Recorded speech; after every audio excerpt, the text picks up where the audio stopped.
Drop the beat. You don't know like I know.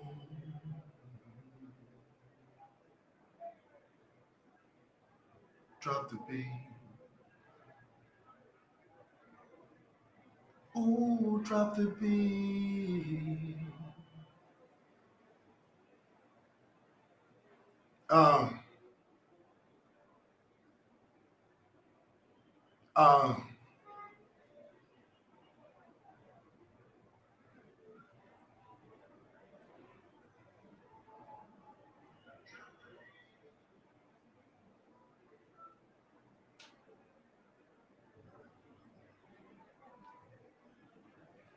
mm, mm,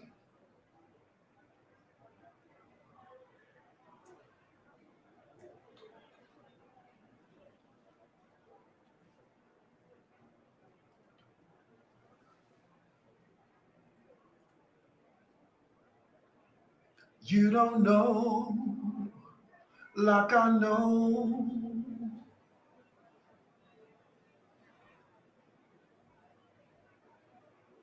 You don't see like I see. Um, that's a bit of royalty-free music on Spotify, ladies and gentlemen. Hello, everybody. Mpande Kapotwe. We unfortunately cannot hear the music. Really? Can you not hear the music? You still can't hear the music?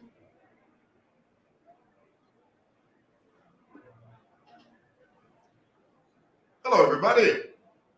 Hope you guys are well and you're having a fantastic week. Did you not hear that? Somebody says, Michael Chilufia says, how are you, sir? You are doing a good job to educate the PF on street vending. I'm a little disappointed that you guys didn't hear that royalty-free music on Spotify. I'm disappointed. How did that happen? Anyway, thank you so much for taking the time out of your very busy schedule. Can you hear me though? Please tell me in the comments below if you can hear me. One of the worst things that you could ever do is when you go live and you think people can hear you, but you're not heard. That's annoying. And so please tell me in the comments below if you are able to hear me loud and clear so that we can get the show on the road. I'm very disappointed that you didn't hear that royalty-free music. I wanted you guys to hear that. That was pretty good music. So much now for Chile. Awuti mwewa embane Chile ya. Ah, chavi pecho. Ile ndetu mle yumfwe royalty free wa ibeyo. Kaishini Waller. It was Waller. Somebody says loud and clear over here in North London. In North London. Thank you very much, North London, for being with us. We can hear you loud and clear. Hello. A few shout outs to you guys before we begin. Just give me 30 seconds just to say hello to some of our Facebook viewers here.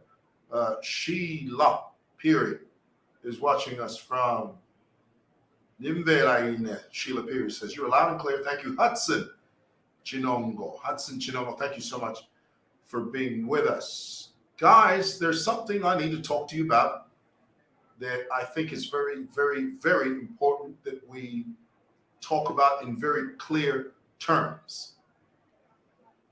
I do realize that it is a vociferous, controversial issue, but really, when you really look at it for what it is, even at face value, the issue of street vending is the most simple issue that is facing this nation. But it has been deliberately complicated by politicians. Oh, that's a good one. Let me allow that to sink in for a moment. Let me say that again, because I think that's abundantly important. The issue of street vending is one of the simplest is one of the most simple issues to deal with in our nation, but unfortunately, it has been complicated by politicians. Number one. Number two, it has been complicated further by the street vendors themselves. It's a duality. It's a dual, complicated, symbiotic, complicated issue. And I'm going to unravel it for you today and show you and pull back the curtain and demonstrate to you that we've been fighting a phantom. All of us, we've been running around like headless chickens, fighting a ghost that doesn't exist. The ghost of the street vending plight. There is no plight. It's a self-induced problem. It's a mirage. You know what a mirage is? It's a fallacy. And I'll show you what I mean by that. Let's begin, my brothers and sisters, the issue of street vendors. Let's begin by saying, and all of you know this, if you do not know this, you must know this. You should know this. It is in your interest to know this. Let's begin from this premise. Street vending in this nation is illegal. Let's start from there.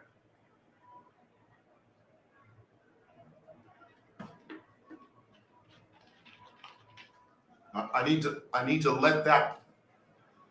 allow that to sink in for a moment. Street vending is illegal in this nation. Now, during the NPF, the Notorious Patriotic Front, street vending was used to siphon money from the local authority. This is not a secret. It was never in the interest of the local authority. It was never in the interest of the Notorious Patriotic Front at the time to remove the vendors from the street. Why? Because the Notorious Patriotic Front was siphoning, using the street vendors to siphon money from the local authority. As long as you had street vendors on the street, the Notorious Patriotic Front had easy, unfettered, uninhibited, unhindered access to public money.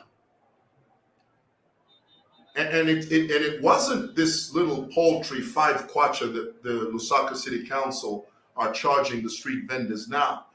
During the time of the Notorious Patriotic Front, the amount of money that each street vendor had to pay was well in excess of 1,000 kwacha. If you came as a vendor, you came, let's say, for example, you went to Cairo Road or Lumumba Road, and you identify a spot that you want to operate from. A member of the NPF, the Notorious Patriotic Front, would tell you that if you want to operate from this spot, you have to first of all pay an initial fee, an initial sum of 1,000 kwacha plus. Upon paying that 1,000 kwacha to a member of the Notorious Patriotic Front, then every single month you had to pay a stipend to the guy in charge of that area. In this area, we had a guy by the name of, well, I won't mention his name, but you know who he was.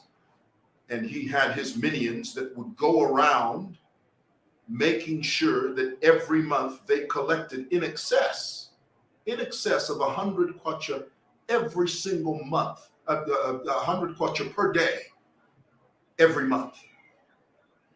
Are you getting that? Are you understanding that? Let me say that again, because I don't want you to misunderstand it. They were charging in excess of 100 kwacha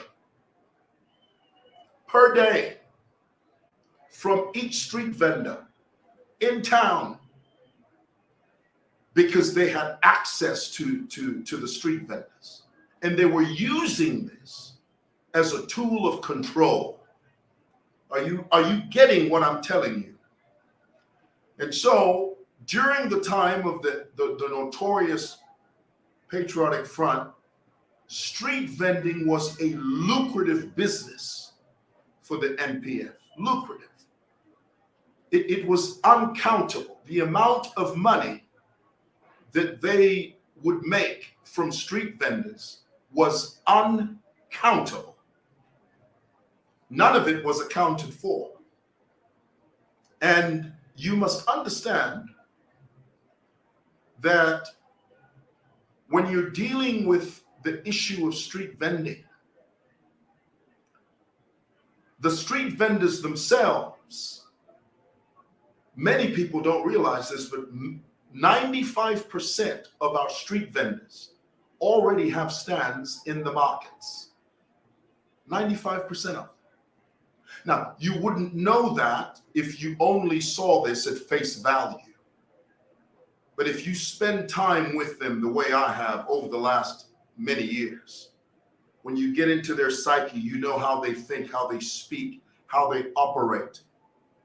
You quickly begin to understand that most of our people that call themselves street vendors already have stands in the market. What they do is that they rent out those stands to foreigners and people that want to have stands in the market. They rent the space out, and then they themselves, the street vendors, move into the street and they begin to trade. So it's a situation of double tovela. Okumule pangem pia, ama vendors vale pangem pia from rent. The rent they charge from the person that they've rented their stand out to. So they're making money from there. And then secondly, they're making money by trading on the street. Now, none of us are opposed to the spirit of entrepreneurship. None of us are opposed to a situation where you where you have multiple streams of income. There's nothing wrong with having multiple streams of income. But brothers and sisters, there is everything wrong when you are taking advantage of the system and you are crooking the system for your own advantage.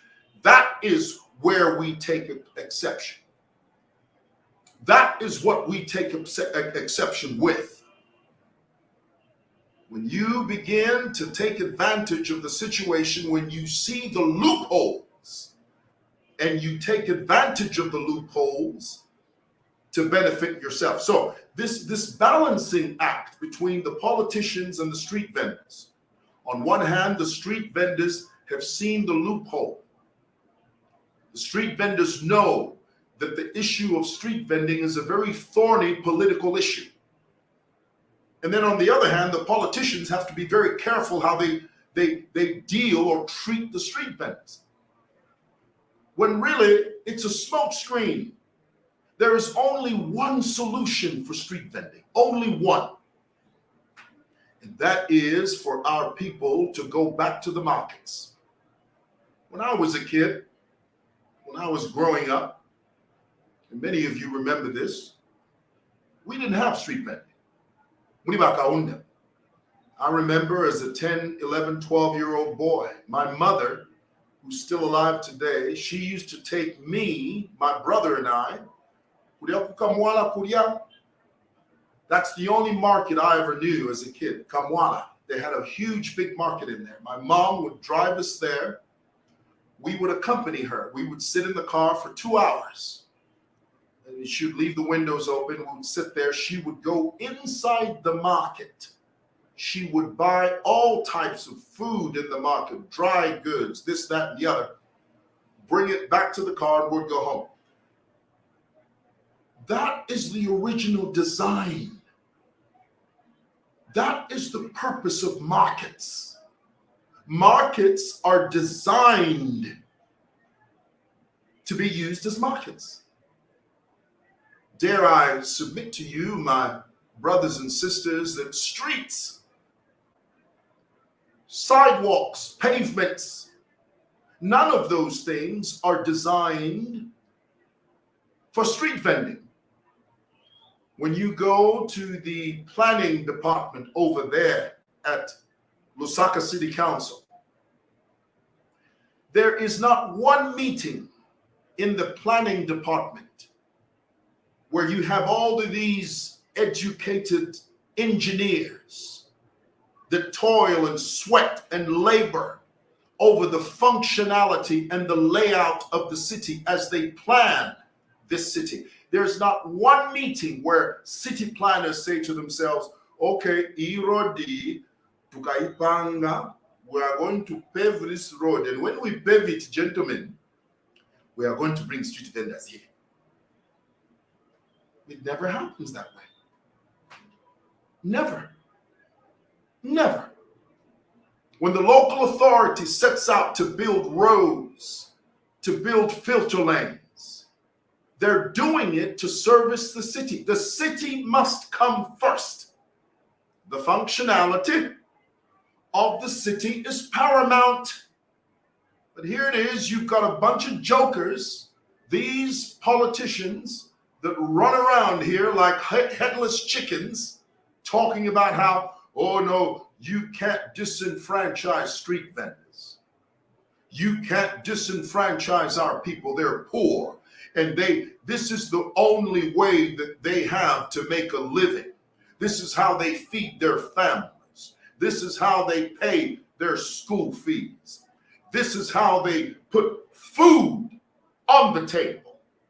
You're busy playing politics, and yet the whole city is going to hell in a handbasket of confusion. Because you haven't done the right thing. You're not using the city for what it was meant to be used for. And so what is the answer? What is the solution? There's only one solution. There's only one solution, and I'm going to give it to you now. Go back to the markets. I need that to sink in for a moment. Allow me to let that to sink in for a moment. You need to get that in your spirit. It needs to sizzle in your heart.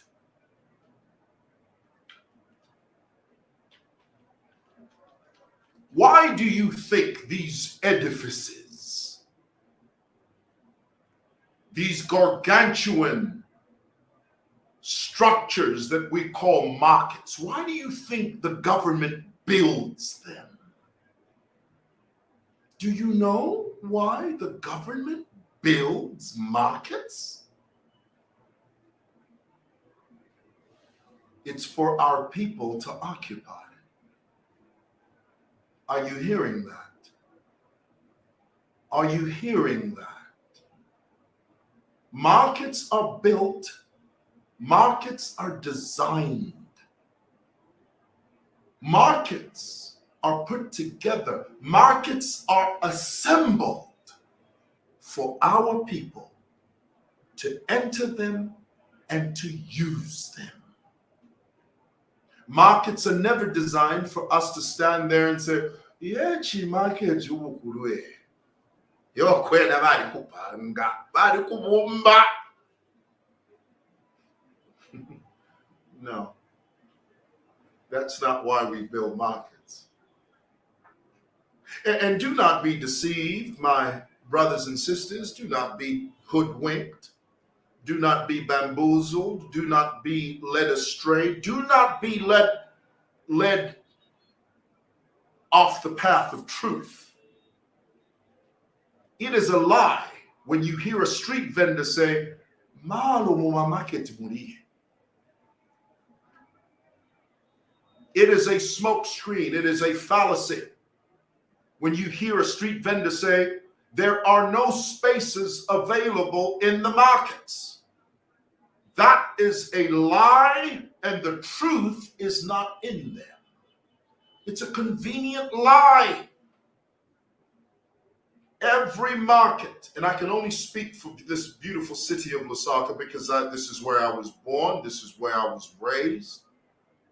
I have been a part of this business community for more than 33 years, so I know this place, the Central Business District, the place that we call the CBD. I have been here for 3 decades, so I know my people. Nadibeshiva A up to Z, as we say in Zambia. All the markets in the city of Lusaka. It doesn't matter which one you're talking about, whether it be City Market, which is directly opposite Simoson building. This is this building that I'm sitting in now. Whether it be City Market, whether it be BH, Soweto, whether it be Lumumba Road, whether it be in Kanyama, all the markets in Lusaka are big enough and they have the capacity to absorb every single solitary street vendor in the Central Business District. Make no mistake about that. Oh, don't be deceived. Don't be hoodwinked. Don't be led astray and run amok. When you hear a politician, I heard Mr. Chishimba Kambwili say, don't disenfranchise our people. Find a place for them to operate before you chase them from the street. Well, the solution's already there. The answer is already there. It is literally under our noses. The markets, they're there. The trouble is our vendors don't want to go back into the markets. That's where the problem is. They simply don't want to go. Now, here's the thing. If we want this city to function, there's only one solution. They have to go back to the markets. Let me tell you, it is not possible to have clean streets with street vendors. Let me allow that to sink in for a moment. It is practically impossible to have clean streets and street vendors. You can either have one or the other, but you can't have both. If we as a people want to have clean streets, clean, functional streets, we have to remove the vendors from the street and take them back where they belong, which is the markets. And all the markets are beautiful. I'm privileged, I'm honored every single day when I sit in this office, because you know, sitting down is the new smoking. If you sit in an office for 8 hours, you might as well be smoking, puffing cigarettes. So every so often after I sit for several hours, I love walking through the market, walking amongst our people who trade inside the markets, our people who know the value of the markets. Because in the markets, let me tell you the advantage of trading in the markets. In case Damwai Shiva, in case you do not know, I'm going to break it down for you. Here it is. In the markets, you have access to clean water. Our people have access to clean water. Our people have shelter. Our people have toilets. Our people participate in the economy by paying their fair share to the local authority. And the money that they pay in rentals to Lusaka City Council goes to service delivery, collection of garbage, fixing of roads, replacement of street lights. The list goes on and on and on. Paying council workers. Where do you think the money comes from? It comes from there. Or at least it should come from there. But here it is, you've got a situation, an archaic situation, where you just allow street vendors to do whatever the heck they want. In the name of what? Political mileage? Political mileage? So what you're saying to me is that you politicians are going to sacrifice the functionality, the sanity, the cleanliness of this city for political purposes? That's your plan? Is that your plan? That's your plan? Unbelievable. I'm shocked out of my mind to hear you say that. If that's your plan, you don't love this country and you don't love this city. Let me say that again. If your plan is to sacrifice the cleanliness and the functionality of this city for your political purposes, then you don't love this city, and dare I say, you don't love this country.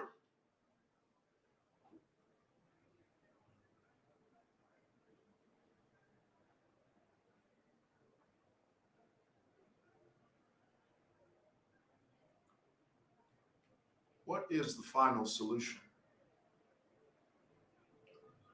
There is only one solution.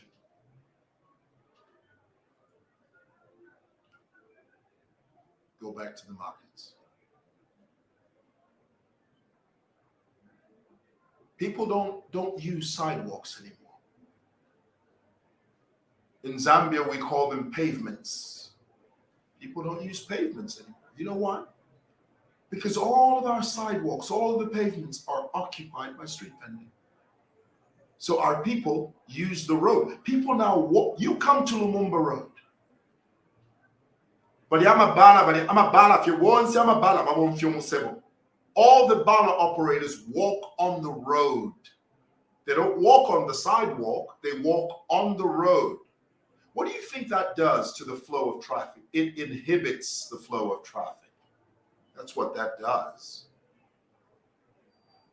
So the final solution, go back to the markets.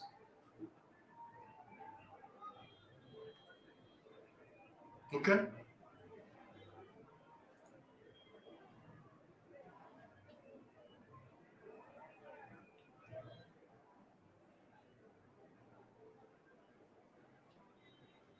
Go back to the markets.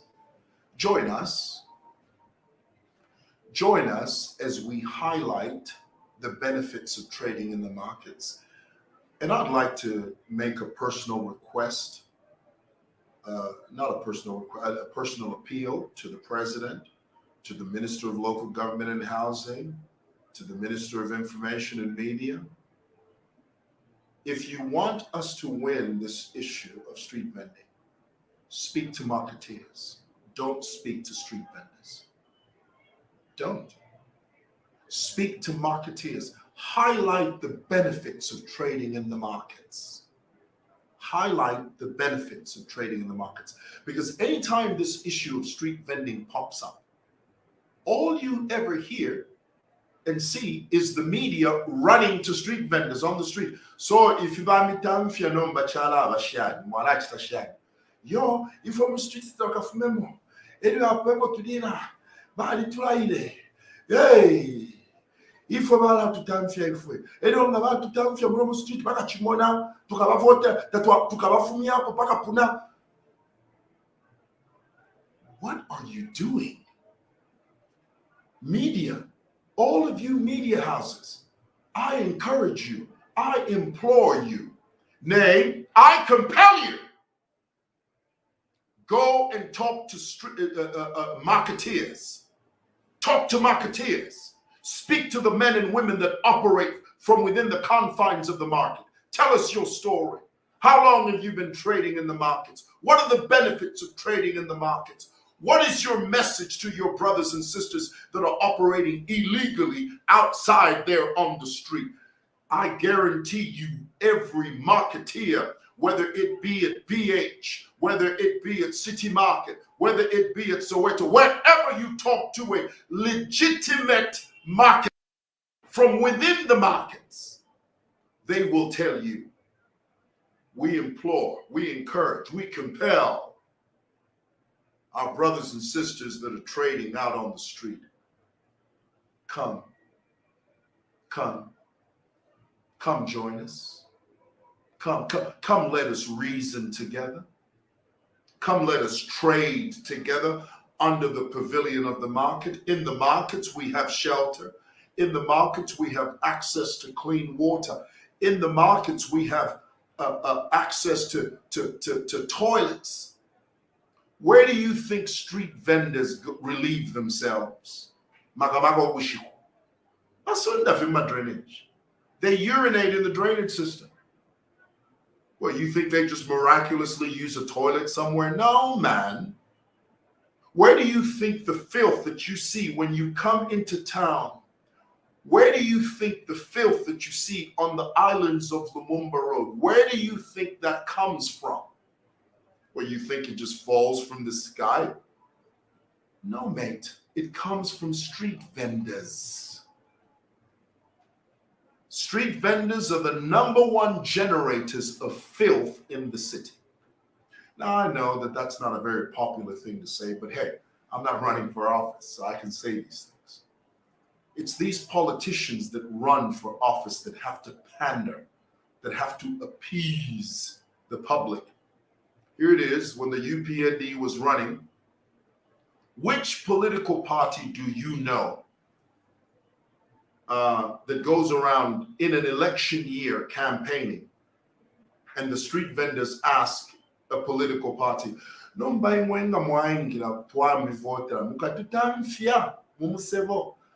we vote you into power, are you going to unceremoniously remove us from the street?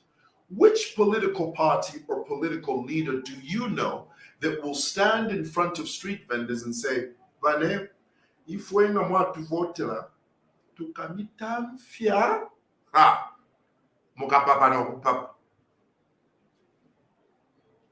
nobody ever says that. Why? Because it's impractical. It's not practical to say that. It's not. So here's the thing. Once you are voted into office, it's your job to take care of the people. Make sure that they trade in a safe, secure environment. Where is that safe, secure environment? The markets. Nowhere else. The markets. Thank you, guys, for your time. That's 30 minutes. My time is up. God bless you. Good night. Join the movement. Go back to the markets. Good night.